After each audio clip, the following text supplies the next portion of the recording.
우리들은 이 세상을 살아가면서 원하고 바라는 그 소망의 끈을 붙잡고 살아갑니다.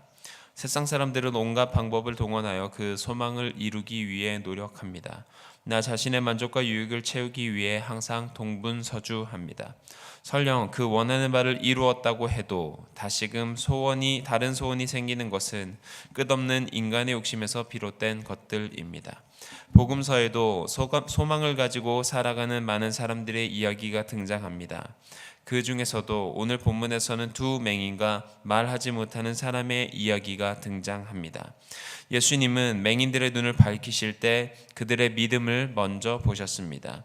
맹인들은 소리질러 외칩니다. 다윗의 자손이여 우리를 불쌍히 여기소서. 이스라엘 백성들에게 다윗의 자손은 곧 메시아를 가리키는 단어였습니다. 유대인들이 손꼽아 기다리고 다윗의 자손으로 오셔서 인류를 구원하실 예수 그리스도를 가리키는 단어입니다. 메시아에 대한 많은 예언들 중에서 두 맹인들은 자신들에게 이사야서 35장 4절 5절의 말씀이 성취되기를 바라며 외칩니다. 하나님이 오사 너희를 구하시리라 하라. 그때 맹인의 눈이 밝을 것이며 못 듣는 사람의 귀가 열릴 것이며. 두 맹인은 한두 번 간절히 외친 것이 아니라 예수님이 가시는 곳에 따라가며 소리를 외쳤습니다. 앞을 볼 수 없는 맹인들에게 비로소 자신의 집에 들어가셔서 질문하십니다. 능히 내가 이 일을 할 줄을 믿느냐? 주여 그러하오이다.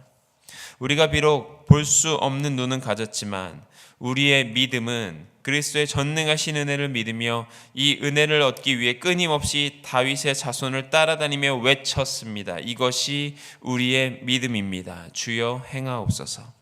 그러자 그들의 눈을 만지시며 너희의 믿음을 따라 될 것이라고 선포하십니다. 여기서 눈을 만지셨을 때 사용된 단어는 합토마이라는 헬라어입니다.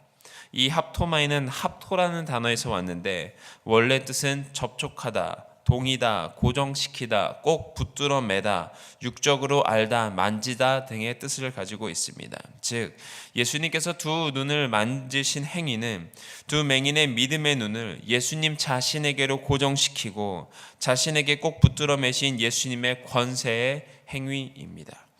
볼 수 없었던 앞을 볼 수 있게 되었고 예수님을 바라볼 수 없었던 눈이 열려 예수님을 볼 수 있게 되어 예수의 소문을 그 땅에 퍼뜨리게 됩니다.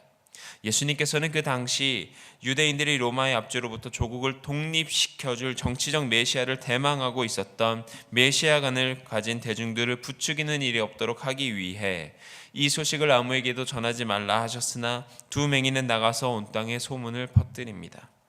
두 맹인이 예수님이 집에서 나가자 귀신 들려 말 못하는 사람을 예수님께로 데리고 옵니다. 벙어리 된 자를 헬라어로 코포스라고 하는데 이 코포스라는 단어는 귀머거리, 벙어리, 귀먹고 말 못하는 자를 가리킬 때 사용하는 말입니다. 따라서 이를 종합해 보면 귀머거리와 벙어리는 동시에 일어나는 현상으로 귀신에 사로잡혀 예수님의 말씀을 들을 수 없는 귀머거리는 결국 예수를 주라 시인할 수 없는 벙어리가 된다는 의미 또한 내포하고 있습니다. 귀신이 쫓겨나고 말 못하는 사람이 말하는 기적이 또 한 번 일어났습니다. 이사야서 35장 6절의 말씀이 성취되었습니다. 그때 말 못하는 자의 혀는 노래하리니. 이스라엘의 가장 위대한 선지자들도 이와 같은 이적을 행한 일이 없었습니다. 귀신을 쫓아내 벙어리를 고치시고 두 맹인의 눈을 뜨게 하신 사건은 이제까지 단 한 번도 없었던 일입니다. 특별히 귀신을 쫓는데 사용하신 인물은 다윗 한 명뿐입니다. 예수님의 기적이 우리의 눈앞에서 일어나도 간혹 믿지 못하는 경우가 있습니다.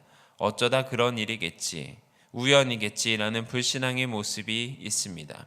바리새인들도 마찬가지였습니다. 예수님의 사역과 이적을 보고도 예수님을 하나님의 메시아로 보기에는커녕 예수를 비난하고 급기야 귀신을 쫓아내 벙어리를 고치신 이적에 대해서도 귀신의 왕의 힘을 빌렸다고 말합니다. 참으로 안타까운 일입니다. 볼 수 있어도 온전한 것을 볼 수 없고 들을 수 있어도 제대로 들을 수 없는 바리새인들. 이 바리새인들의 모습이 우리에게는 없는지 재고해 볼 필요가 있습니다.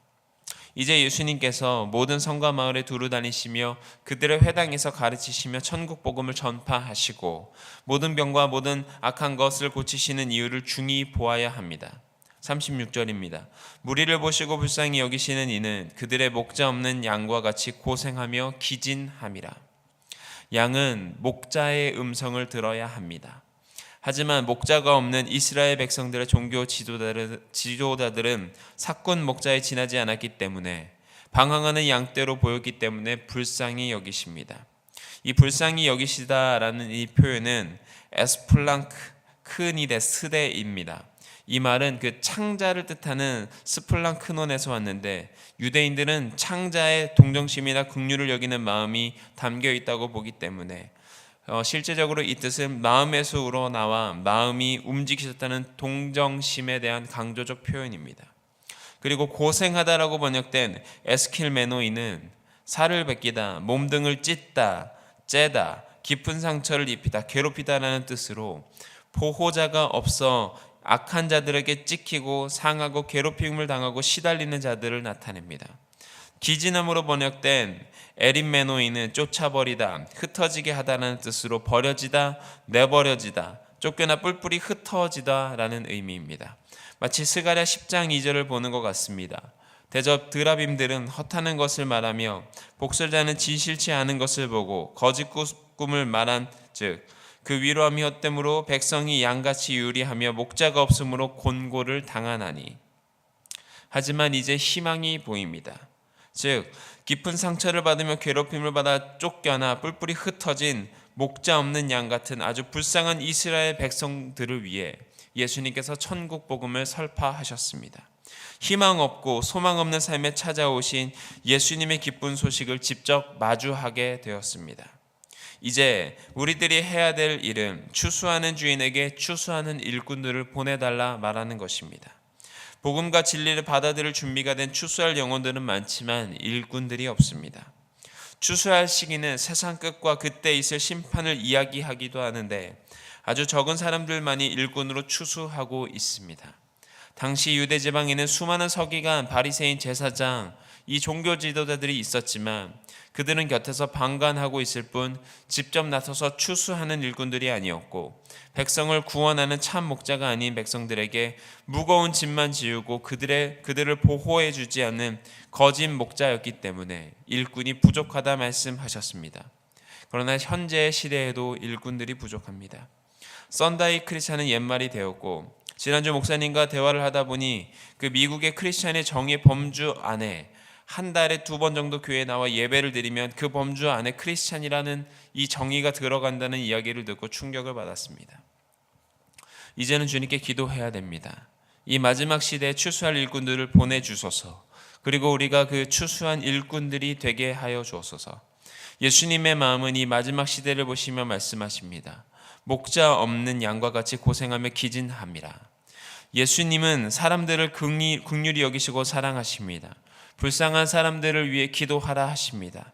예수님을 따르는 성도의 삶은 자신이 풍요로워지고 유명해지기보다 하나님 나라를 선포하고 보다 많은 백성을 천국 백성으로 초청하기 위해 힘써야 합니다. 많은 사람들이 복음을 모른 채 고통 중에 죽어갑니다. 예수님은 추수할 것이 많다고 말씀하셨습니다. 구원사역에 동참하여 추수한 일꾼들이 세워지도록 기도하는 저와 여러분들이 되시기를 예수님의 이름으로 축원합니다. 기도드리시겠습니다.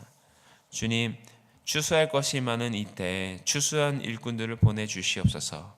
그리고 그 일꾼들이 우리 교회가 내가 그리고 주님과 함께 추수하는 일꾼으로 성장하여 주님께 영광 돌리는 사람들로 변화시켜 주시옵소서. 예수 그리스도의 이름으로 기도드립니다.